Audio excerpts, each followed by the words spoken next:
We'll be operating independently from here. That was the entire explanation Evelyn Cross offered before removing me from the meeting.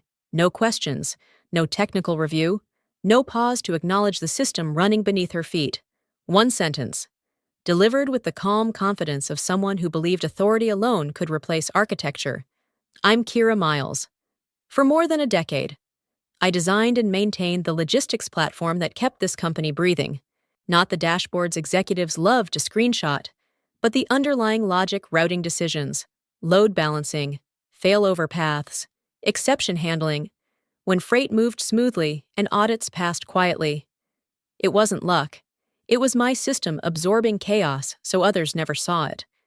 Evelyn arrived 6 weeks earlier with a fresh MBA, polished language, and a belief that complexity was a documentation problem.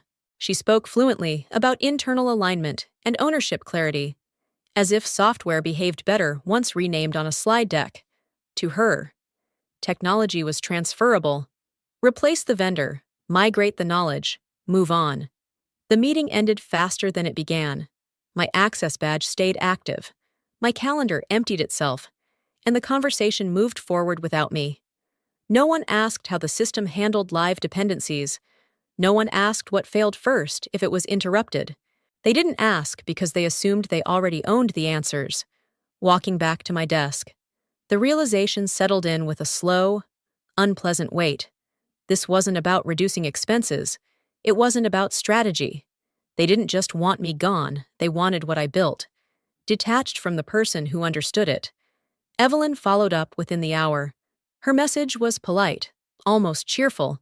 She thanked me for my contributions, confirmed the termination, then added a final request. For continuity, she said.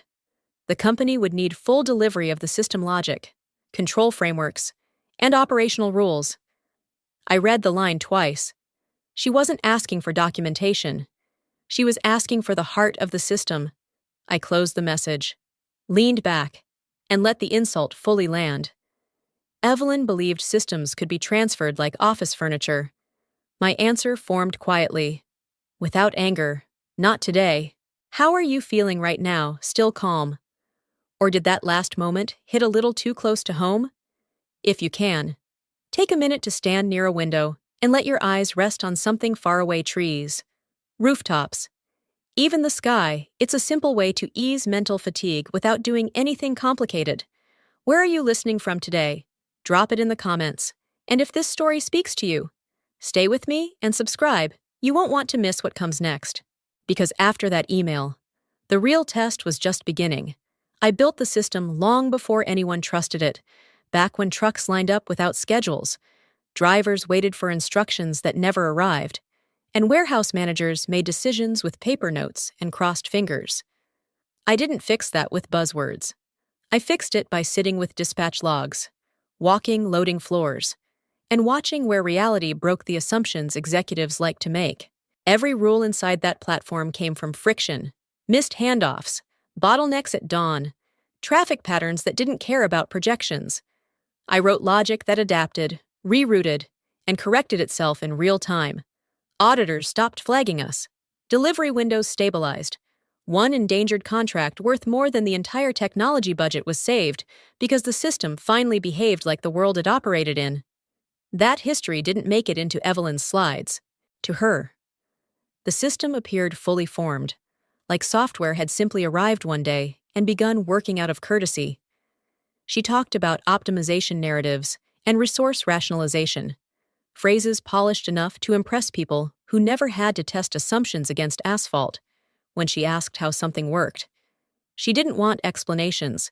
She wanted summaries short enough to fit under a chart title. I worked with data that resisted interpretation. Real trucks didn't follow averages. Real warehouses didn't pause for alignment meetings. When a failure occurred, it showed up immediately on a loading dock, in a delayed route, in a compliance report that didn't care who held which title. My job was to absorb that chaos quietly, so leadership could claim stability loudly. Evelyn never saw that distinction. She saw monthly invoices and labeled them recurring inefficiencies. During one review, she referred to my work as maintenance overhead. as if the system merely preserved itself out of habit. No mention of the updates pushed after midnight. No acknowledgement of the safeguards built specifically to satisfy regulators who showed up unannounced. The language changed quickly after that. What had once been described as a critical platform became a support function. My role shifted from architect to vendor. Then, without warning, the phrase that settled uncomfortably in my chest appeared in her email's internal asset. She used it casually, as if naming something made it true. Internal asset optimization, internal asset transfer, internal asset continuity. Each time I read it, the same thought surfaced. She was erasing the line between what the company used and what it owned. I realized then that my contributions weren't being minimized accidentally. They were being reclassified deliberately. If the system could be reframed as internal property, my absence would look procedural, not reckless. The history of how it was built would become irrelevant, replaced by the illusion that knowledge could be extracted without consequence. That was the moment indignation hardened into clarity. Evelyn wasn't misunderstanding the system. She was redefining it, and in doing so, she was testing whether quiet competence would defend itself. It wouldn't, unless I did. As her vocabulary shifted, so did my patience, and somewhere between operational cost and internal asset, I understood the next move wasn't hers to make anymore. The first email arrived dressed in politeness. It thanked me for my past collaboration and invited me to participate in a transition assessment meeting. No accusations. No demands, just a request framed as routine governance. That was when my instincts sharpened. Companies don't involve legal counsel in misunderstandings. The meeting followed 2 days later. Evelyn was there, composed and distant, flanked by a compliance manager I'd never met and an external attorney whose camera stayed slightly angled away from the screen. They spoke in careful sequences, trading phrases like knowledge continuity and risk mitigation. No one mentioned ownership. No one asked technical questions that required real answers. They called it a transition review. I listened more than I spoke. Each slide summarized my work as modular, transferable, and neatly contained. According to their narrative, the system functioned because processes had been documented, not because judgment had been encoded. I realized they weren't trying to understand how it worked. They were building justification for why they wouldn't need me. After the call, the emails multiplied. Requests for architecture diagrams, requests for process descriptions, requests for administrative flowcharts. Each message ended with the same line for internal continuity planning. It sounded harmless until the pattern formed. They weren't gathering context. They were inventorying leverage. My responses stayed precise and limited. I referenced contract language. I provided high-level explanations without exposing dependencies. The colder I remained, the warmer their tone grew. That contrast made my skin crawl. It felt rehearsed, as if escalation had already been mapped out and I was simply moving along a predefined track. Then, legal reached out directly. The message came from a firm retained by the company, citing a need to clarify intellectual boundaries. That phrase confirmed it. Boundaries weren't unclear, they were inconvenient. The attached agenda listed discussion points that mirrored internal memos Evelyn had circulated weeks earlier. I wasn't being consulted. I was being positioned. In the next meeting, the shift became undeniable. They stopped asking and started assuming. The attorney referenced internal resource allocation models. The compliance manager discussed onboarding schedules. Evelyn spoke as though my role had already been absorbed into the organization. My presence reduced to a formality delaying execution. I felt the temperature drop inside me. This wasn't miscommunication. It was choreography.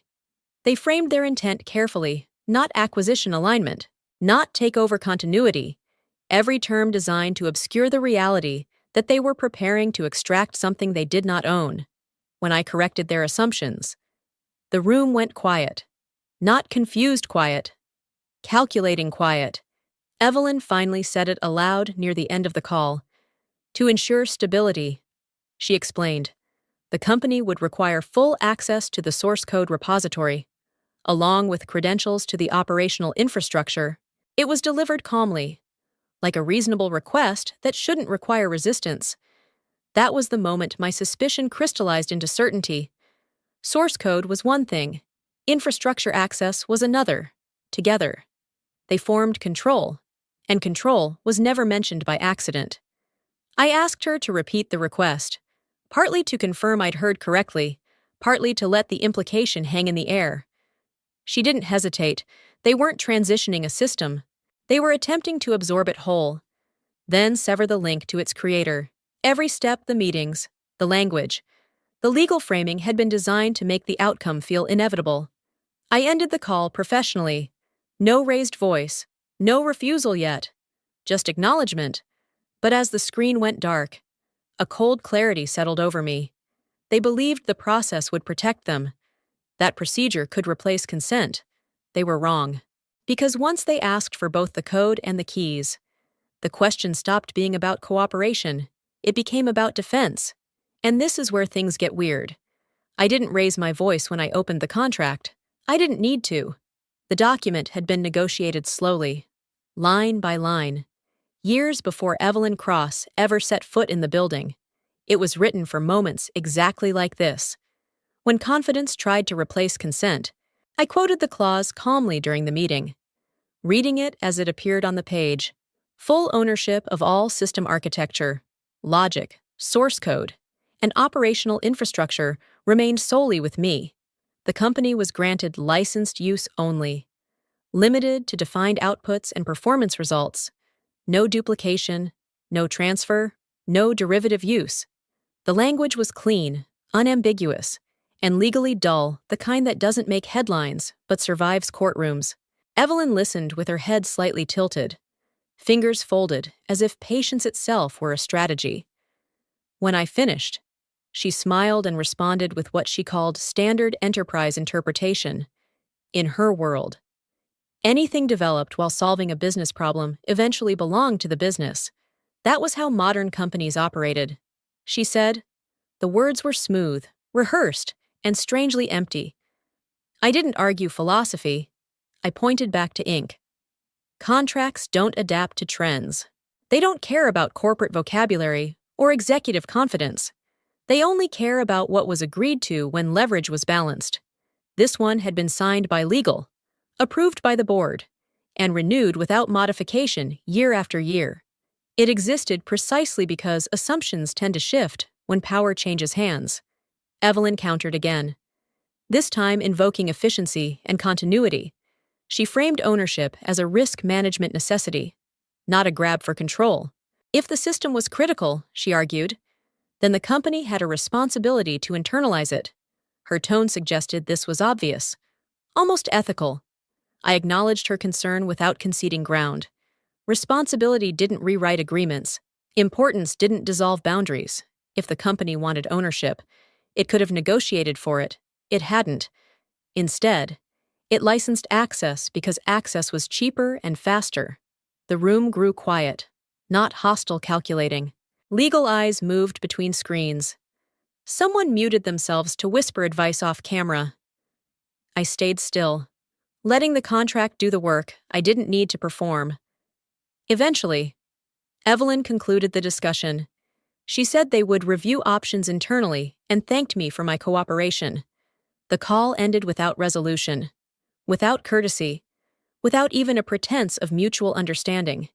It felt less like disagreement and more like dismissal postponed. I returned to my desk and documented everything, not emotionally, methodically, dates, language, requests, responses. Calm preparation is a form of self-respect. I suspected I wouldn't get another chance to clarify. The confirmation arrived later that afternoon. An email, brief and formally worded, announced the immediate termination of my contract, effective that day. No transition period, no acknowledgement of dependencies, just a statement of closure and a reminder of confidentiality obligations. It read like a procedural step, not a decision with consequences. I stared at the screen longer than I expected, not in shock, but in recognition. The timing wasn't impulsive, it was strategic. They believed cutting the contract would force my hand, make resistance impractical, turn leverage into urgency. They were betting that silence and pressure would do what negotiation hadn't. I closed the email and leaned back, breathing evenly. The contract hadn't changed just because they'd ended it. Ownership didn't evaporate on termination. If anything, their move clarified everything that had been obscured before. They had made their choice, and now the next move would be mine. What unsettled me most wasn't the termination itself, but the confidence behind it. Evelyn believed process could substitute for permission, that decisive action could retroactively justify itself. She assumed calm resistance meant weakness, not preparation. That assumption revealed more than any argument. The moment the contract was canceled, the tension sharpened into focus. This was no longer a debate about interpretation. It was a test of whether agreements still mattered when authority decided they were inconvenient. I had my answer, and it was colder than I expected. I noted every implication carefully, already anticipating how quickly confidence would turn into urgency and panic. They acted as if possession had already occurred. The contract was gone, the meeting calendar erased, and suddenly the tone of every internal message shifted from cautious to confident. Evelyn's team spoke about our platform without hesitation, referencing features and capabilities as if ownership were a matter of vocabulary. From the outside, it probably looked decisive. From where I stood, it was almost elegant in its ignorance. I didn't interfere. I watched. Internal updates circulated freely, celebrating the company's move toward full operational independence. There were congratulations, optimistic forecasts, even a short note praising leadership for taking control of core technology. I imagined them nodding at each other in glass-walled rooms, convinced they had crossed a finish line simply by declaring it behind them. They had access to the interface. After all, dashboards loaded cleanly, status indicators glowed green, routes appeared mapped, schedules refreshed on command, to someone trained on metrics and summaries. It must have looked complete. Control, rendered visually, is persuasive. I let the illusion stand. What they didn't possess was harder to describe in a slide. They didn't have the routing logic that recalculated under pressure. They didn't have the adaptive rules that corrected bad inputs quietly. They didn't have the hardware bridges that translated intent into motion. Most importantly, they didn't have the authority to touch any of it. The system they believed they owned existed only at the surface. Everything below it, every decision point, every safeguard, every failover remained exactly where it had always been. With me, I received no calls that day, no frantic questions, no last-minute requests. That silence told me everything. Confidence hadn't yet met reality. They were admiring a steering wheel, unaware the engine belonged to someone else. Late that afternoon, a company-wide announcement landed in my inbox by mistake. It outlined the first phase of independent operations, effective immediately, a clean break, a fresh start. Reading it, I felt something close to admiration. The commitment was impressive. The assumption behind it was not. I pictured the morning ahead, dispatchers logging in, trusting familiar screens, managers approving schedules without resistance, trucks rolling out under the belief that nothing fundamental had changed. The interface would reassure them. The absence beneath it would not announce itself right away. That was the most dangerous part. Systems rarely fail loudly at first. They drift.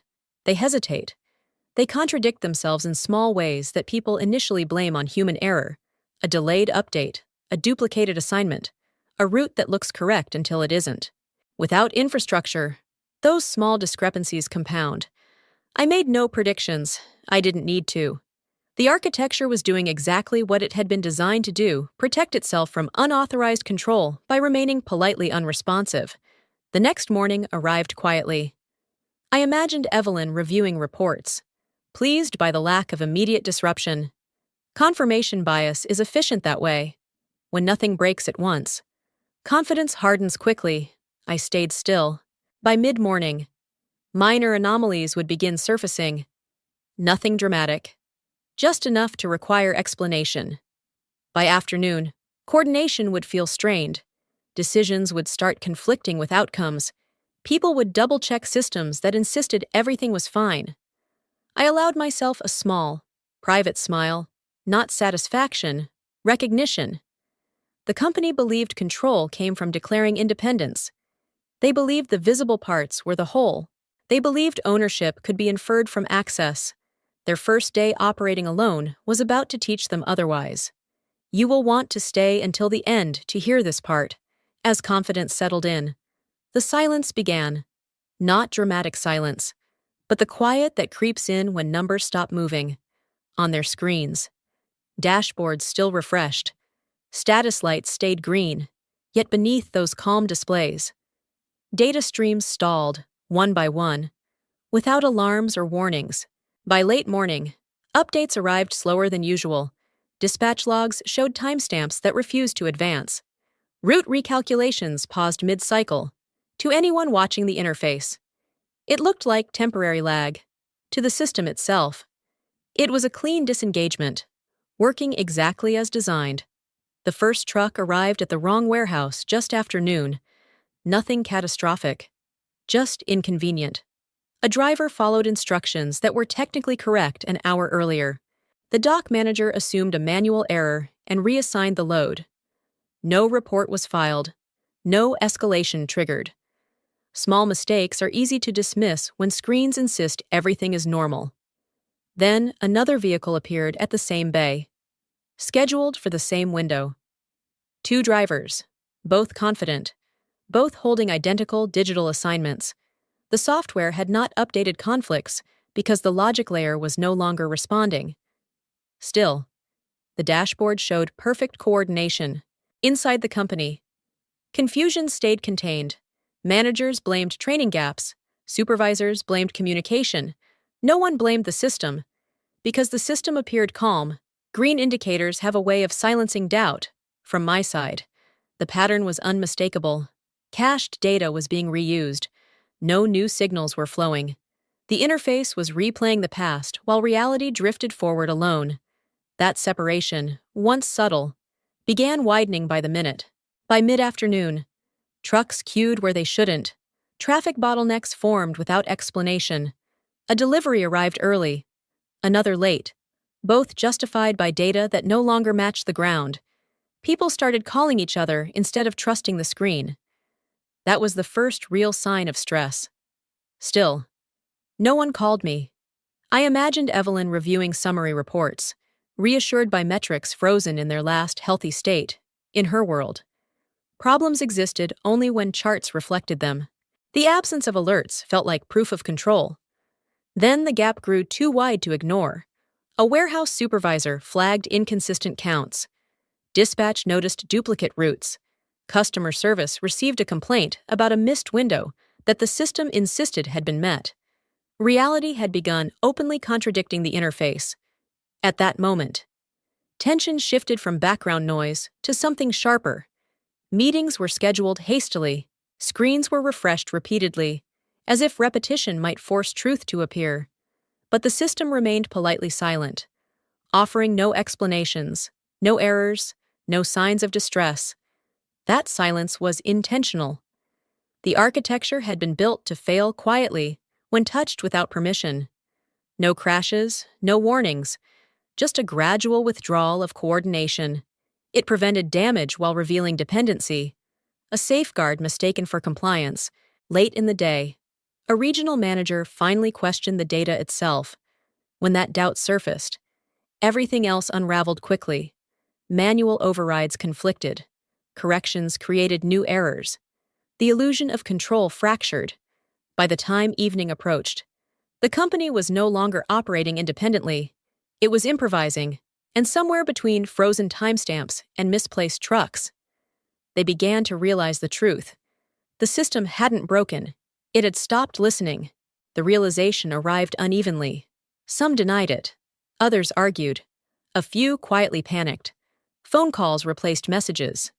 Whiteboards filled with guesses. Every attempt to regain control exposed another missing link.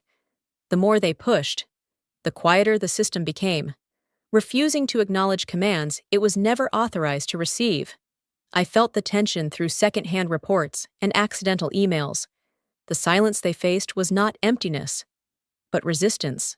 It was the sound of boundaries holding, and as night settled in, one certainty spread through the chaos: whatever they thought they owned was not responding.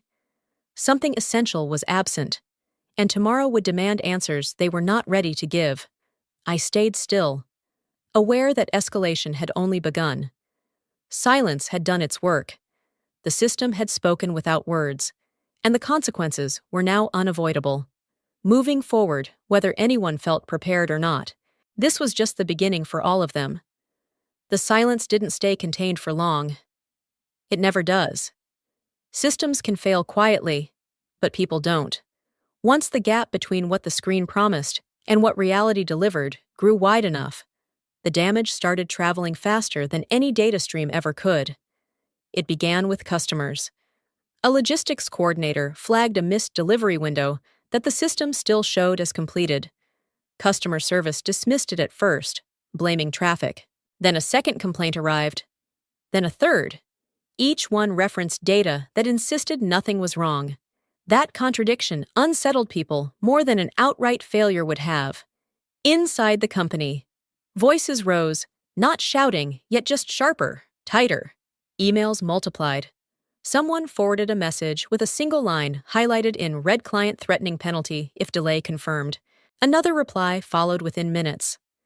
Defensive, uncertain, full of words like investigating and temporary. By early afternoon, managers stopped trusting dashboards. They picked up phones instead. Dispatch called warehouses. Warehouses called drivers. Drivers called supervisors. Each call added noise, and noise replaced coordination. That was when the delays stacked. One late truck forced another to wait. A missed slot pushed the next schedule back. Warehouses adjusted manually, then contradicted each other. Every fix created a new problem somewhere else. What had been a technical disconnect in the morning became an operational mess by midday. And still, the screen stayed green. That detail made everything worse. Executives gathered in rooms, pointing at metrics that refused to change. Someone said the data must be lagging. Someone else suggested human error. No one wanted to say the obvious yet, that the system was no longer telling the truth. Organizations resist that admission until reality leaves them no choice. By mid-afternoon, compliance entered the conversation. An auditor noticed irregular timestamps during a routine review. Nothing conclusive, just enough to ask questions. Those questions triggered internal alerts. Legal was copied. Risk management followed. The word exposure appeared for the first time. That was when my phone started vibrating. At first, it was a single missed call, then another, unknown numbers, internal extensions I recognized but no longer answered. I let them ring, not out of spite, but necessity. The moment I picked up, the narrative would shift from accountability to negotiation. And it wasn't time for that yet. Emails arrived faster than calls. Quick check: are you seeing issues on your end? Can you confirm whether any maintenance changes were made? Urgent, please advise. Each message carried more pressure than the last. None admitted fault. None acknowledged the decision that caused this. Panic was spreading, but responsibility hadn't caught up to it yet. Late in the afternoon, a customer escalated publicly. Not loudly, but effectively. A formal notice referencing contractual penalties landed in an executive inbox. That notice moved faster than any internal report. Within minutes, senior leadership was involved. The tone changed immediately. Subject lines grew shorter. Messages stopped asking and started demanding. Calendars filled. Emergency meetings were scheduled without agendas. People talked over each other. The organization had shifted from confidence to reaction. And then it arrived. An email flagged as high priority, marked confidential, copied to more people than necessary. The subject line used one word they had avoided all day. Urgent, not review, not discussion. Urgent. That single word confirmed what I already knew. The dominoes were no longer falling one by one. They were accelerating, knocking into departments that had no idea how close they were to the original decision. I didn't open the email right away. I watched the notifications stack, feeling the shape of the moment settle into clarity. This was no longer about technology. It was about consequence, about how quickly confidence dissolves when reality refuses to cooperate. By the time evening approached, the company wasn't managing a problem anymore.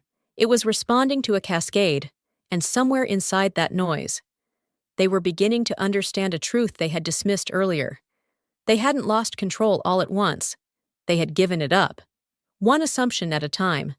By the time the silence reached its breaking point, the panic had a direction. It always does. Systems fail quietly, but organizations don't. They look for a human shape to assign the void to. And eventually, every path pointed back to me. The first message was cautious. A short note asking whether I had availability for a brief clarification call. I didn't respond. The second came from a different department. This one less polite, referencing operational disruption and time sensitivity. I let that sit as well. Silence, used correctly, does more work than argument. The third message arrived with a different tone entirely. Legal was now included. So was finance. The subject line used the word critical. That was when I knew the internal debate had ended.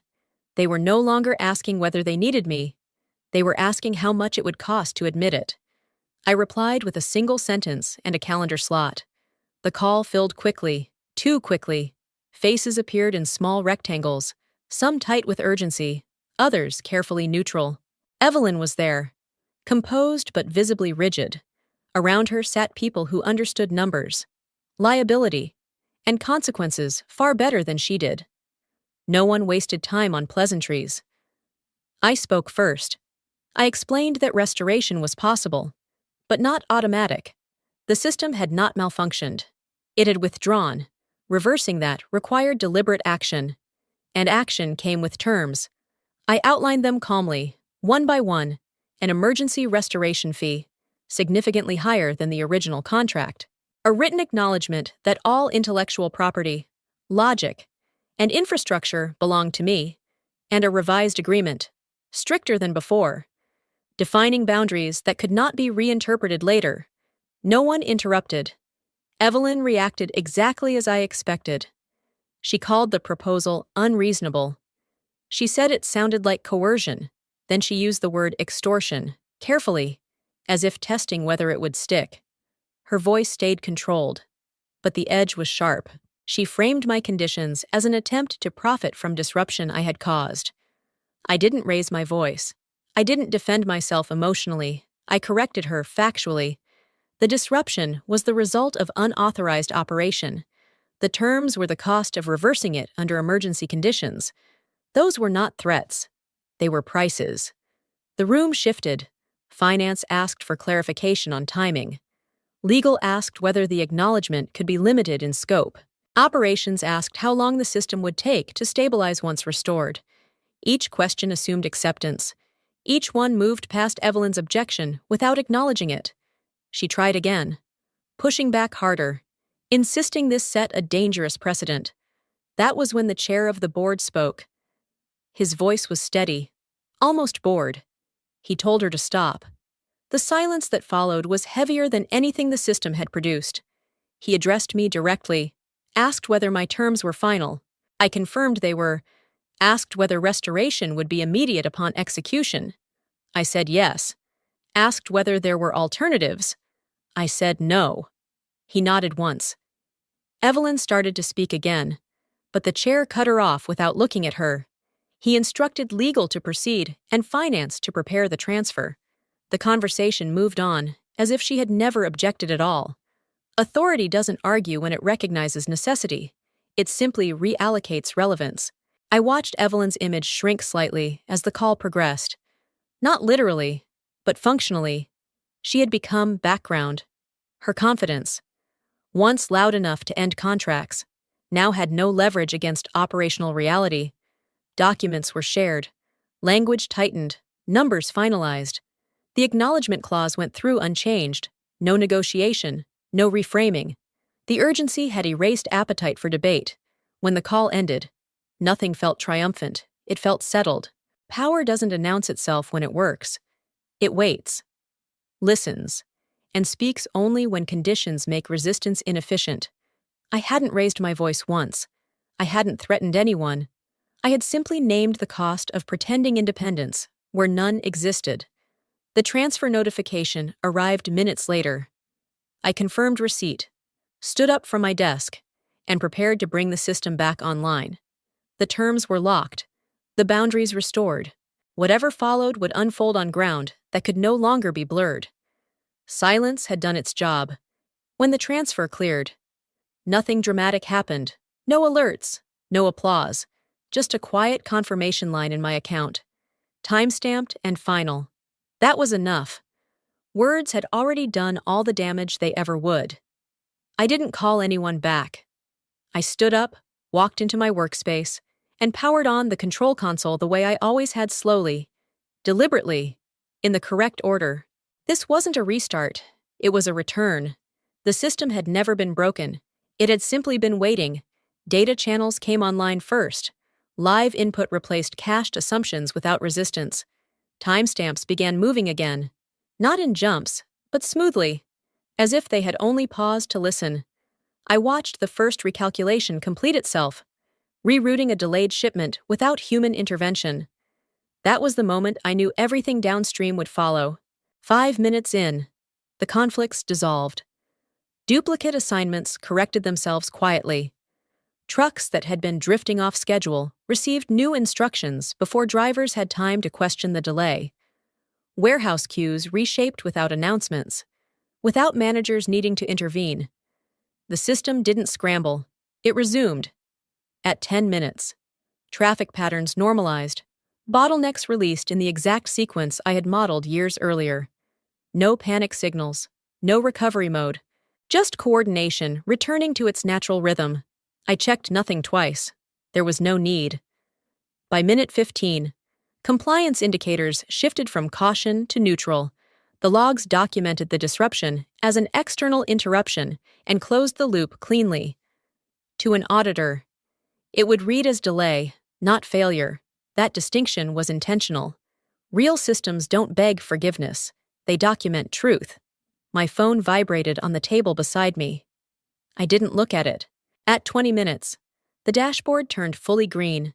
Every node active, every dependency aligned. The entire operation breathing again, as if it had never stopped. Anyone watching from the inside would have felt it immediately, not as relief, but as confusion. Problems don't usually disappear this cleanly. That was when I joined the call. Fewer people this time, different energy. Operations spoke first, careful, almost disbelieving. We're seeing correction across all regions. Another voice followed. Quieter. Routes are stabilizing faster than expected. No one sounded triumphant. They sounded recalibrated. Evelyn was there, but only technically. Her camera was on, her microphone muted. She didn't speak. No one addressed her. When updates were requested, they went to legal. When next steps were outlined, they went to finance and operations. Authority had shifted without announcement. She unmuted once, clearly intending to insert herself back into relevance, but the board chair continued speaking without pause. The meeting moved on as if she hadn't tried. That was the moment the change became visible. Control doesn't leave with noise. It leaves with redirection. The chair thanked me briefly, not warmly, not coldly, just enough to acknowledge function. He outlined a temporary oversight structure and referenced leadership realignment without explanation. No one asked for clarification. I disconnected before the meeting ended.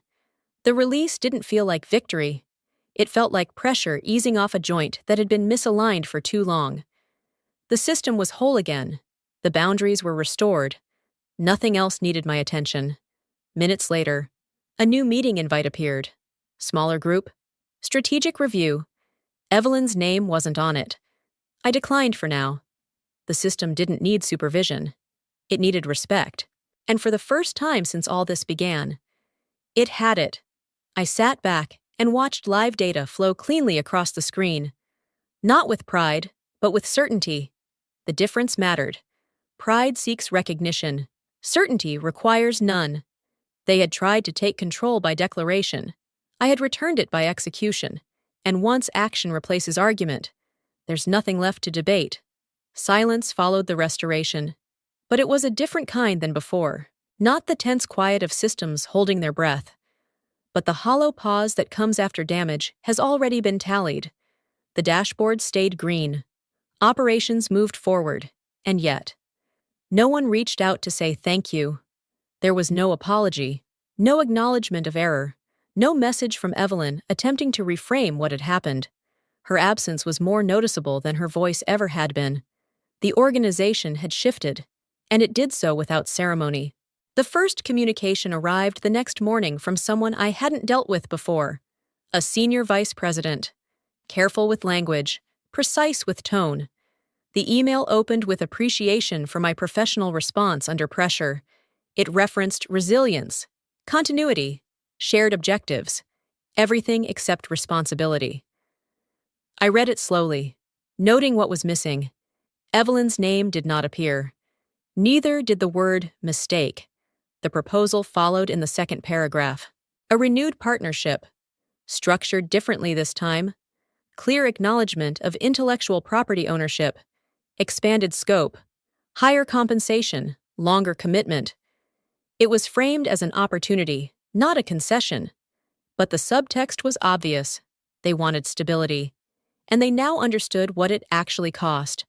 I didn't respond immediately. Shock lingers even when victory is clean. The adrenaline drains, leaving only a dull awareness of how close everything came to breaking permanently. I walked through the system logs, not to check performance, but to reassure myself that nothing fundamental had been compromised. The architecture was intact, the boundaries held.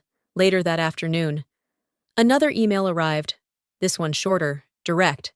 It came from legal, confirming receipt of the revised agreement draft and asking for my availability to finalize terms. Again, no mention of Evelyn. Her absence was now a pattern. I realized then that the company was rewriting its narrative internally, not publicly, not dramatically, quietly. Leadership transitions don't always come with announcements. Sometimes they happen through omission. When I finally replied, I kept my response neutral. I acknowledged the proposal and agreed to review it. No warmth, no hostility. Cold professionalism matched the moment better than emotion ever could. As the day ended, I noticed something else. An internal memo forwarded to me by mistake. A signature block caught my attention. Where Evelyn's name had once appeared beneath the CTO title, there was now someone else. Interim, but real. Her removal hadn't been announced to me directly, but it had already occurred. That was the aftershock, not loud enough to shake buildings, but strong enough to reorder things beneath the surface. Evelyn hadn't been fired publicly. She had been erased administratively. Authority, once it decides, prefers efficiency over spectacle. I closed the memo and leaned back, letting the weight of it settle. This was the cost she hadn't calculated. Not embarrassment, not confrontation, but disappearance.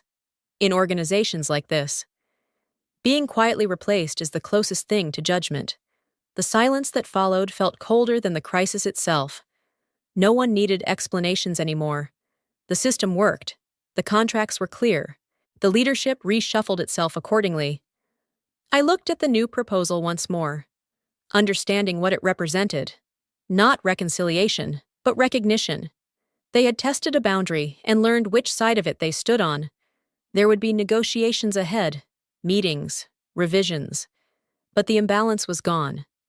What remained was a calm, almost clinical awareness that things had changed permanently, and somewhere in that silence, without apology or closure, the company moved on.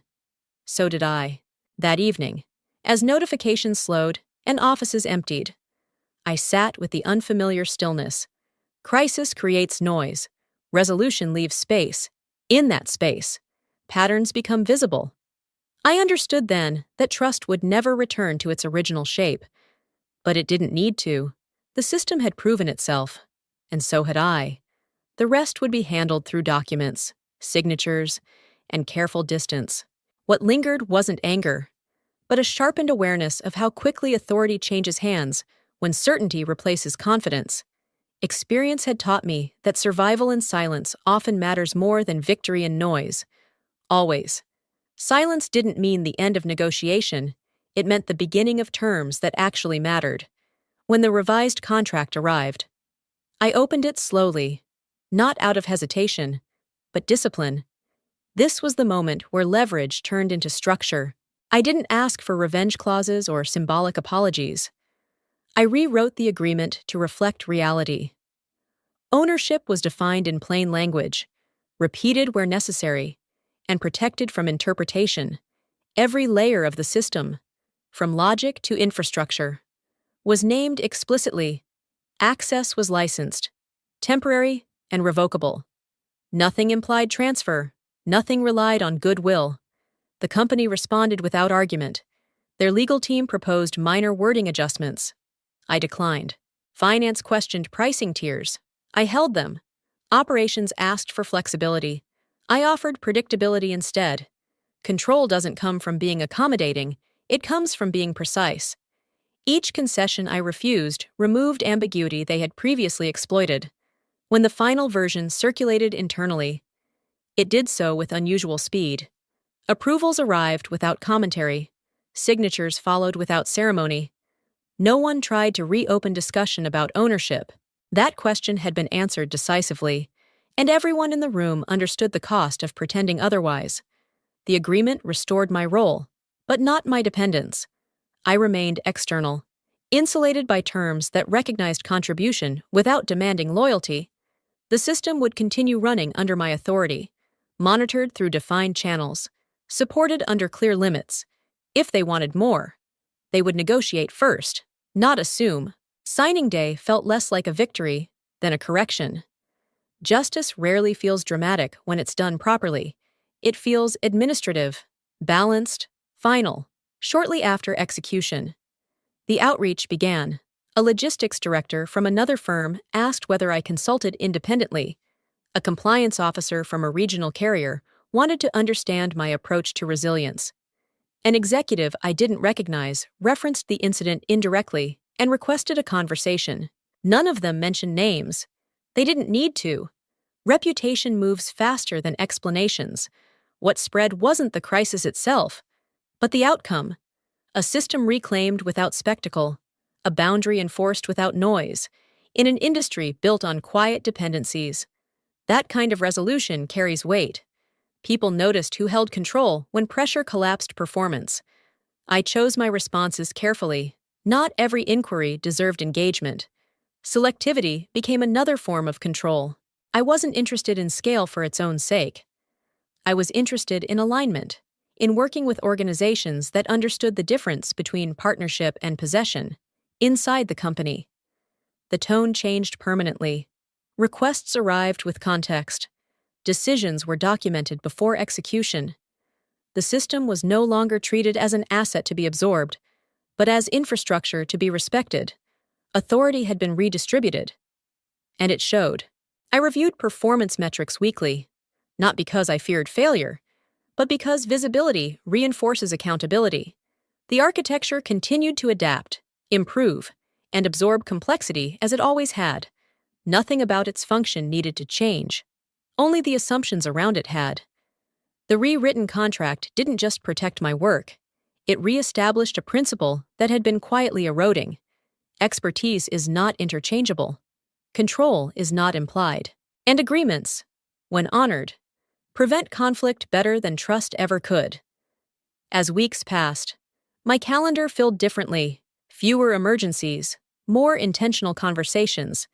The industry had taken note, and with that recognition came choice. I was no longer reacting to pressure, I was setting conditions. That was the real justice, not punishment, but restoration of balance, not dominance, but clarity. I closed the signed agreement and archived the previous one, aware that this chapter had ended exactly where it should have, in control, on record, and finally beyond dispute. I didn't celebrate. I simply acknowledged the alignment between responsibility and authority. The system continued doing what it had always done, quietly translating intent into outcome. That reliability was no longer taken for granted. It was understood. In that understanding, I found something steadier than triumph. I found position, a place where my work could exist without being contested, where control was mutual, documented, and earned. That was enough for me. I knew the industry would remember this moment, not as drama, but as precedent and precedents. Once set, tend to travel, quietly, efficiently, and without asking permission. That was the point. Exactly. Enough. Looking back now, the ending feels quieter than anyone would expect. There was no confrontation, no victory speech, no dramatic exit. What remained was something steadier, a sense that the system had returned to its natural order without demanding spectacle. I didn't need to raise my voice to be heard. The law did that for me. The agreements we had signed years earlier spoke clearly once pressure stripped away assumptions. Timing mattered, so did restraint. Acting too early would have looked emotional. Acting too late would have looked weak. Precision was the only path that held. Evelyn never understood that. She believed authority could compress complexity, that confidence alone could substitute for consent. When the system stopped responding, she treated it as defiance. When the board intervened, she treated it as betrayal. In reality, it was consequence. She reached for something she did not own and discovered that titles cannot override architecture. Her influence didn't vanish overnight. It dissolved, first from meetings, then from decisions, then from signatures. Power rarely leaves loudly. It slips away when relevance does. By the time her name disappeared from documents, the organization had already moved on. I kept my distance after that. Not out of bitterness, but clarity. The revised contract held. The system performed. The boundaries stayed intact. There was nothing left to prove. Justice, when applied correctly, doesn't linger. It completes its work and steps aside. What surprised me most was the calm. I had expected satisfaction to feel sharper, maybe even vindictive. Instead, it felt balanced. The outcome wasn't about winning. It was about alignment between responsibility and control finally being restored. I returned to my routines, monitoring performance, refining logic, choosing partnerships carefully. The industry conversations continued, but they no longer carried urgency. Reputation had replaced explanation. People understood where authority lived now. If there was a lesson in all of this, it wasn't about revenge. It was about patience, about knowing when to act and when to let systems reveal truth on their own. Noise fades quickly. Structure endures. Evelyn tried to take what couldn't be transferred. I protected what had been built. The difference mattered. That resolution stayed with me longer than the crisis itself, shaping how I approach risk, trust, and leverage. Experience teaches that dignity is preserved by boundaries, not dominance. Once those lines are drawn and respected, conflict loses its power and clarity takes its place without demanding noise. Attention, permission, explanation, applause, validation, or fear ever again. So when people ask how it ended, I don't dramatize it. I simply say the system kept running, the contract held, and control returned to the right place. Not with anger, not with spectacle, just not today. I didn't win because I shouted louder or moved faster. I won because I stayed still long enough to let the truth surface on its own. In real life, that's often the hardest thing to do. When you've poured years into building something, watching it being dismissed or misclassified hurts in a very human way. It makes you question yourself. I did too. But I learned that dignity isn't proven in arguments, it's preserved in boundaries. What stayed with me most was the calm after, not the kind that comes from revenge, but the kind that comes from alignment when responsibility, effort, and authority finally sit in the right places. That's a justice you can live with, a justice that doesn't leave bitterness behind. If you're still listening, are you staying with me until the end? Stories like this aren't really about companies. They're about moments when we decide not to betray ourselves. After you finish listening, do something small for your health. Maybe step into a quiet room and stretch your fingers and wrists slowly, especially if you've been holding a phone or sitting still for a while.